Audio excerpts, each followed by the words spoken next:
नमस्कार मित्रांनो, भावी शिक्षक आणि शिक्षिकांनो, टिप्स फॉर टीईटी मध्ये मी अक्षय वेकर तुम्हा सर्वांचं स्वागत करतो। अखेर फायनली ज्या दिवसाची, ज्या क्षणाची, ज्या सेकंदाची तुम्ही आम्ही सर्वजण अक्षरशः आतुरतेने वाट पाहत होतो, डोळ्यात तेल घालून आपण ह्या क्षणाची, ह्या सेकंदाची, ह्या दिवसाची अक्षरशः वाट पाहत होतो। तो दिवस, तो क्षण, तो सेकंद आज आलेला आहे। आपल्या टीईटीचा म्हणजे महाराष्ट्र शिक्षक पात्रता परीक्षेचा निकाल लागलेला आहे। आतापर्यंत तुम्ही हा शिक्षक पात्रता परीक्षेचा निकाल पाहिला नसेल तर पाहून घ्या। आपली जी टीईटीची ऑफिशियल वेबसाईट आहे त्यावर जावा, हा निकाल पहा आणि या निकालाचा आनंद घ्या। कारण खरोखरच हा आनंदाचा दिवस, आनंदाचा क्षण आहे कोणासाठी? ज्यांच्यासाठी, ज्यांनी टीईटीची म्हणजे शिक्षक पात्रता परीक्षा दिलेली आहे, कशी दिलेली आहे, का दिलेली आहे, किती प्रयत्नानंतर ते हे शिक्षक पात्रता परीक्षा पास झालेली आहे त्यांनाच अक्षरशः माहित। कारण किती मेहनत केलेली आहे, किती वर्षापासून टीईटीची परीक्षा देत आहेत पण पास होत नाहीत आणि ह्या क्षणी फायनली आता जी टीईटीची परीक्षा झाली होती त्याच्यात पास झालेले आहेत। ह्याच्यामध्ये सुद्धा खूप अडथळे आले। ज्या दिवशी पेपर होता त्या दिवशी दुसऱ्या विभागाचा पेपर होता, मग नंतर आणखीन तारीख बदलली, त्यावेळेस पण आरोग्य भरतीचा पेपर होता, मग ती तारीख रद्द करून पुन्हा दुसरी तारीख दिली। त्या दिवशी सुद्धा नेटचा पेपर होता पण त्याच्यामध्ये सुद्धा आपला एसटीचा संप होता, त्याच्यामध्ये सुद्धा बऱ्याच जणांना जाण्याचा प्रश्न उभा होता। अशा सर्व संकटांतून हे करून त्यांनी टीईटीची परीक्षा दिली। त्यानंतर टीईटीची काही दिवसानंतर पहिली आन्सर की आली पण तिथून सर्व अंधार निर्माण झाला। काय अंधार निर्माण झाला? टीईटीचा स्कॅम आला। मग त्याच्यामध्ये आपली महाराष्ट्र शिक्षक पात्रता परीक्षा जी की आता झाली होती, आज जो निकाल लागलेला आहे या परीक्षेचा निकाल म्हणजे दुसरी आन्सर की येणं थांबलं, ह्याच्यावर सुद्धा संशयाचे वादळ निर्माण झाले। मग ह्याच्यावर सुद्धा संशय घेतला की आता ही सुद्धा परीक्षा रद्द होईल का नाही, असे बरेचसे प्रश्न होते। त्याच्यानंतर जो स्कॅम झालेला होता तो सर्व नीट झाला, त्यांची यादी जाहीर झाली, सगळं झालं। त्याच्यानंतर हे सुद्धा आपलं एकदम नील झालं, दुसरी आन्सर की आली। मग आता त्यानंतर रिझल्ट लागला। अक्षरशः सर्वांचे देव हे पाण्यात टाकल्यासारखे होते। कधीपर्यंत? जोपर्यंत ह्या टीईटीची दुसरी आन्सर की म्हणजे फायनल आन्सर की येणार होती तोपर्यंत। कारण सर्वांना वाटत होतं, कारण बऱ्याच जणांच्या मनामध्ये प्रश्न होता की ही टीईटीची परीक्षा रद्द होईल का, काय होईल? तसं काय झालेलं नाही, दुसरी आन्सर की आली, सगळं झालं आणि आज रिझल्ट सुद्धा लागला।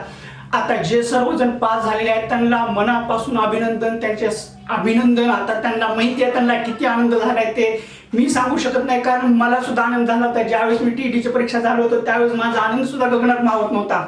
आता त्यांचा सुद्धा आनंद गगनात मावत नाही। पण आता ही झाली नाण्याची एक बाजू, पण आता आपल्याकडे नाण्याची दुसरी बाजू सुद्धा आहे। नाण्याची दुसरी बाजू कोणती आहे की ह्या परीक्षेमध्ये आता कसं आहे, लाखोंच्या घरामध्ये विद्यार्थ्यांनी पेपर दिलेला आहे, त्याच्यामध्ये किती हजारावर पास झालेले आहेत, पण आणखीन सुद्धा लाखो विद्यार्थी टीईटीची परीक्षा पास होऊ शकले नाहीत। आणि आता बरेचसे हे डीएड झालेले आहेत, मग आता बीएड सुद्धा झालेले आहेत, त्यांना सुद्धा टीईटीची परीक्षा द्यायची आहे। मग आता ह्यांनी घाबरून जाण्याचं कारण नाही। आता हे याच्यामध्ये काही कारण असतो, काही जणचे होते ना जे काटावर होते 82-83 पास होतो का नाही त्यांचा सुद्धा प्रश्न मिटलेला आहे। पण आता काय जण 81-82 वर अडकलेत, काय जण एका मार्काने गेलेत। ओपन कॅटेगरी वाल्यांचं तर खूप अवघड असतं, त्यांना 90 मार्क्स घ्यावं लागतात, त्याच्याशिवाय पर्याय नाही। 89 जरी घेतलं तरी नापास होतं आणि इकडे कास्टवाले 82-83 घेतलं तर पास होतं, पण इकडे 89-88 घेऊन सुद्धा नापास होतात। त्यांच्यासाठी थोडंसं अवघड आहे।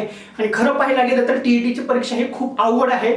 जे काही असो, आता लाखोच्या घरामध्ये पेपर देणारे असतात त्याच्यामध्ये हजारावर पास होतात। मग आता एवढी संख्या जी आहे ती पास होऊ शकली नाही। मग आता ही पास होऊ शकली नाही यांच्यासाठी आपल्याला काय करता येईल? आपण खरं तर हे चॅनल फक्त टीईटी साठी काढलेलं आहे। आपल्याला काही करून विद्यार्थ्यांना म्हणजे जे काही टीईटीची परीक्षा देणार आहेत त्यांना टीईटी मध्ये पास करायचे। कारण टीईटी मध्ये कसा काळा बाजार होतो, मार्केटमध्ये कसं फिरवलं जातं, ऍक्च्युअल परीक्षेला काय येतं ते सांगितलं जात नाही। पण आता जे काही नापास झालेले आहेत म्हणजे काही कारणास्तव पास होऊ शकलो नाही, स्वतःला नापास समजायचं नाही, काही कारणास्तव पास होऊ शकलो नाही, तुम्ही प्रयत्न केलेला आहे, प्रयत्न केलात मग इथपर्यंत आलात, काही मार्काने किंवा काही कारण असतात, असे बरेचसे कारण असतात त्यामुळे तुम्ही पास होऊ शकले नाही। म्हणून काळजी करायची नाही, टेन्शन काहीच घ्यायचं नाही। आता एकदा का टेटची परीक्षा होऊ द्या, म्हणजे शिक्षक अभियोग्यता व बुद्धिमत्ता चाचणी होऊ द्या, म्हणजे मला सुद्धा परीक्षा देता येईल। ती काय एकदा परीक्षा झाली, ही परीक्षा झाल्यानंतर आपली टीईटी म्हणजे शिक्षक पात्रता परीक्षा होणार, त्यात काय वाद नाही।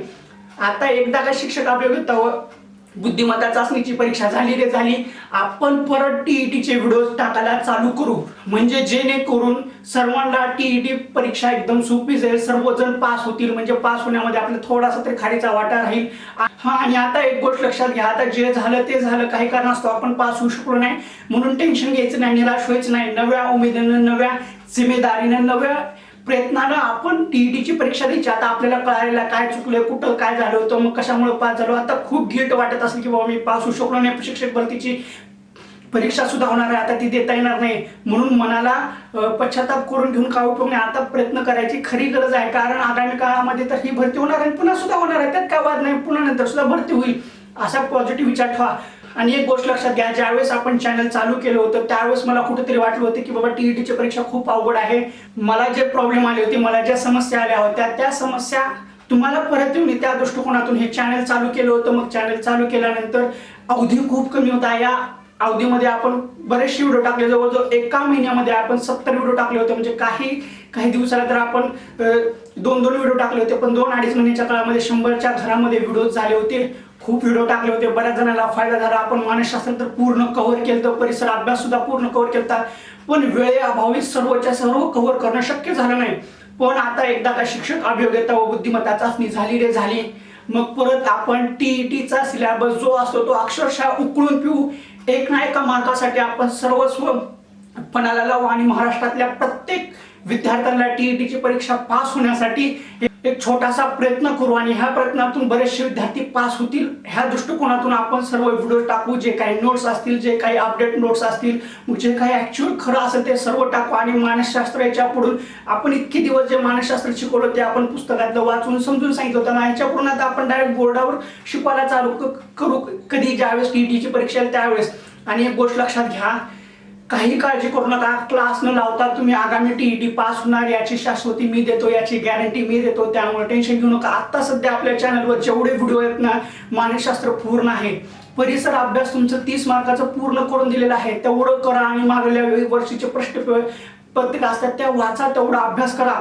आणि तुम्ही जरा जोमानं दुसरा अभ्यास करा, मराठी, इंग्लिश, गणित वगैरे जे विषय आहेत ते आतापासूनच चालू करा, म्हणजे परीक्षा येईल त्यावेळेस आपल्याला सोपं पडेल.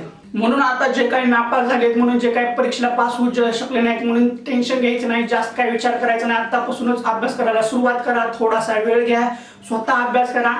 आणि अभ्यास केल्यानंतर तुम्हाला समजेल परीक्षेमध्ये काय असतं काय नाही ते. आणि एकदा का शिक्षक अभियोग्यता व बुद्धिमत्ता चाचणी झाली त्यानंतर टीईटीची परीक्षा होईल. आणि जर अगोदर सुद्धा झाली तर काय प्रॉब्लेम आहे, मी आहे, टेन्शन घेऊ नका. मग आपण परत टीईटीचे व्हिडिओ टाकायला चालू करू. भरपूर आहे टीईटीचा सिलेबस, भरपूर आहे, भरपूर नोट्स आहेत, ते देणं सुद्धा गरजेचं आहे, ते मी देणारच आहे. आपला भूगोल 4थी पासून अक्षरशः 10वी पर्यंत राहिलेला आहे, बरेचसे विषय आहेत ते सुद्धा राहिलेले आहेत, सगळं आपण कव्हर करणार आहोत. फक्त थोडा वेळ द्या, अगोदर तुम्ही स्वतः अभ्यास करा. मग ज्यावेळेस टीईटीची परीक्षा येईल त्यावेळेस मी तर व्हिडिओज टाकणार आहे, त्यामध्ये काही वाद नाहीये. आणि आपल्याला जवळजवळ महाराष्ट्रातल्या सर्वांपर्यंत आपल्याला टीईटीचे व्हिडिओज पोहोचवायचे, नोट्स पोहोचवायचे, त्यांना प्रत्येकाला टीईटी परीक्षा पास करून द्यायच्या, जेणेकरून शिक्षक अभियोग्यता व बुद्धिमत्ता चाचणीमध्ये कॉम्पिटिशन वाढेल, स्पर्धा वाढेल, प्रत्येकाला शिक्षक होण्यासाठी प्रेरणा मिळेल. प्रत्येकाला वाटावं की बाबा शिक्षक झालंच पाहिजे, शिक्षक होऊन काहीतरी करता आलं पाहिजे असं वाटायला पाहिजे. त्या दृष्टिकोनातून आपल्याला इथून पुढे सर्व काही करायचं आहे. आणि हा, जे टीईटीची म्हणजे शिक्षक पात्रता परीक्षा आता नुकतीच पास झालेल्या आहेत त्यांचं परत एकदा मनापासून अभिनंदन, अभिनंदन, अभिनंदन. आणि हो, आता ज्यांना आपल्या व्हिडिओचा फायदा झाला आहे नाही झाला आहे ते मला माहिती नाही, पण ज्यांना फायदा झाला आहे ते कमेंट्समध्ये सांगा. किंवा जे कसं काय, किती मेहनतीतून, किती प्रयत्नातून पास झाले ते सुद्धा कमेंट बॉक्समध्ये सांगा. म्हणजे जेणेकरून तुमची जी मेहनत आहे, तुम्ही जे घेतलेलं कष्ट आहे त्याच्यातून दुसऱ्या विद्यार्थ्यांना, दुसऱ्या परीक्षार्थ्यांना प्रेरणा मिळावं. म्हणजे तुम्ही कसा अभ्यास केला होता, काय केलं होतं, टीईटीची परीक्षा पास होण्यासाठी काय काय मेहनत केली, असं सर्व कमेंट बॉक्समध्ये सांगा. म्हणजे तुमची जी स्टोरी आहे ती वाचून सुद्धा दुसऱ्याला प्रेरणा मिळू शकते. त्यासाठी तुमचं मत जे आहे ना ते कमेंट बॉक्समध्ये सांगा, नक्की सांगा. आणि हा, आपल्या व्हिडिओचा काही फायदा झाला का नाही ते सुद्धा कमेंट बॉक्समध्ये सांगा. म्हणजे मला सुद्धा समजायला हवं की बाबा मी जे काही नोट्स टाकले होते, जे काही व्हिडिओज टाकले होते त्याचा अक्षरशः काही फायदा झाला किंवा नाही. जर झाला तर कसा. आणि जर आणखीन एकदा सांगते, माझ्या नोट्समध्ये कुठेतरी काही चुका झालेल्या असतात, माणूस हा चुकीचा पुतळा आहे, कुठे ना कुठे चुका होतात, तर त्या चुका तुम्ही मला दाखवून देत जावा. म्हणजे जेणेकरून ती चूक सुधारली जाईल, म्हणजे बाकी विद्यार्थ्यांचं नुकसान होणार नाही. म्हणजे बाकीच्यांच्या मनामध्ये सुद्धा चुकीचा भ्रम निर्माण होणार नाही. त्या दृष्टिकोनातून कुठं काही व्हिडिओजमध्ये किंवा कुठं काही नोट्समध्ये काही चुका झाल्या असतील तर त्या आवर्जून सांगा. मला त्याचं काही बिलकुल वाईट वाटणार नाही. मी माझ्या झालेल्या चुका त्या सुधारेल आणि त्या चुका सुधारून दुसऱ्यांना सुद्धा त्याचा फायदा होईल. त्यामुळं कुठं काही नोट्समध्ये ह्याच्यामध्ये चुका झाल्या असतील तर बिनधास्त सांगत जावा. कारण कसं आता व्हिडिओ टाकलेला आहे, नोट्स टाकलेले आहेत, चुका झाल्या, तुम्ही जर नाही सांगितलं तर ते दुसरे सुद्धा तसंच वाचतात आणि त्याचं परीक्षेमध्ये रूपांतर वाईट होतं. कधी कधी एका मार्काने सुद्धा जातं. मग एका मार्काची किंमत त्यालाच कळते जे एका मार्काने परीक्षा नापास झालेले आहेत. म्हणून चुका झालेल्या असतील तर बिनधास्त सांगत जावा. चुका हा होतच असतात. माणूस हा चुकीचा पुतळा आहे. जगातील प्रत्येकाकडून चूक होतात. असा जगामध्ये एकही व्यक्ती नाही की ज्याच्याकडून चूक होणार नाही. त्यामुळे माझ्याकडून सुद्धा ज्या काही चुका झालेल्या असतात त्या नक्की सांगत जावा. मला त्याचं काहीही वाईट वाटणार नाही. उगा असं तुम्हाला वाटेल चूक सांगितली सरांना वाईट वाटेल, तसं काहीही होणार नाही, वाईट वगैरे वाटणार नाही. उलट मला चांगलं वाटेल की तुम्ही माझ्या चुका सांगत आहे. चुका दुरुस्त करायला मला सुद्धा समजेल. मी चुका दुरुस्त करेल आणि याच्यापुढून आणखीन चांगले चांगले व्हिडिओज टाकण्याचा प्रयत्न करेल. ठीक आहे, आज खूप मोठं प्रवचन झालेलं आहे. तुम्ही आत्ताच TETची परीक्षा पास झालेला आहात, खुश असाल, आनंदात असाल, पेढे वगैरे वाटत असाल, हे सगळं ठीक आहे. पण एवढ्याच्या छोट्याशा खुशीमुळे आता ही TETची परीक्षा पास होणं छोटीशी गोष्ट नाहीये, खूप मोठी गोष्ट आहे. पण एवढ्याशा ह्याच्यावर तुम्ही भारावून जाऊ नका. शुद्धीवर या, भानावर या. आपल्याला टेटची परीक्षा द्यायची आहे. टेटची परीक्षा आहे, त्याच्यामध्ये आपल्याला मेरिट यायचं. नुसतं TETची परीक्षा पास होऊन आपण शिक्षक होणार नाहीये, ही गोष्ट लक्षात घ्या. TETची परीक्षा पास होणं एक दरवाजा आहे, तो दरवाजा उघडलेला आहे. आता एक समुद्र आहे, त्या समुद्रामध्ये आपल्याला पोवायचं. समुद्र ओलांडून पुढल्या टापूवर जायचं. पुढला टापू कुठला आहे? शाळा. म्हणजे त्या शाळेवर आपल्याला शिक्षक म्हणून रुजू व्हायचं. आता या समुद्रामध्ये मगरी आहेत, सगळं आहे, खूप आहे, पोहता येत नाही, पोहायला शिकायचंय.